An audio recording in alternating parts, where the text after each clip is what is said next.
Përshëndetje miq të dashur, me datën 25 korrik, pra nesër do të kemi një hënë të re shumë të fuqishme. Siç shikojmë po ndodhin shumë gjëra nëpër botë, luftra e gjëra, dhe do t'i sqarojmë pak tani nga aspekti i astrologjisë vedike. Nesër me 25 dielli dhe hëna dhe Jupiteri do të jenë në të njëjtën gradë, pra hëna kur të jetë e re nuk do jetë vetëm. Kur kemi një hënë të re, është e mirë të kemi mbjellje, projekte të reja, mendime të reja pozitive, etj. Por Jupiteri siguru që do ndodhet aty, do të na ndihmojë të ndjekim ndonjë karma. Është e vetmja gjë pozitive në fakt. Të gjithë këto planet, pra dielli, hëna dhe Jupiteri, që konsiderohen si planet në astrologjinë vedike, do të ndodhen në shenjën e binjakëve. Okay? Pra jo në gafore, si thon astrologjia perëndimore, meri, televizorat, ku e diun, por është në binjak, dhe kjo do të thotë shumë, sepse jo vetëm që është në binjak, por astrologjia vedike sqaron dhe shumë gjëra të tjera.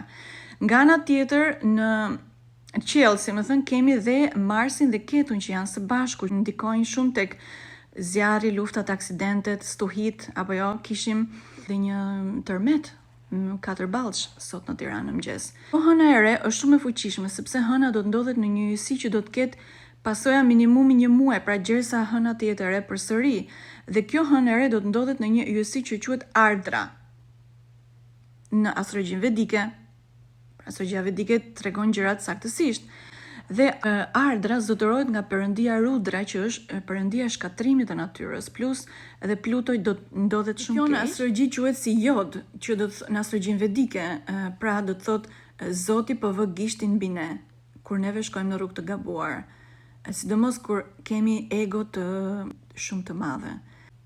Sigurisht tani është momenti akoma shumë më i rëndësishëm që të lidhem me 5 elementet e natyrës që mësohet te Megdetimi Lotus Ocean së bashku me mua, çdo javë online, gratis. Ardra ndër të tjera ka dhe simbolin lotin, domethënë të qarat kur nuk na plotësohet egoja për shembull, ose ka dhe simbolin e vetëtimave, stuhive qoftë për jashta në natyrë, por edhe pra shkatrime natyrore, por edhe stuhive në kokë, mendimet tona, nervat.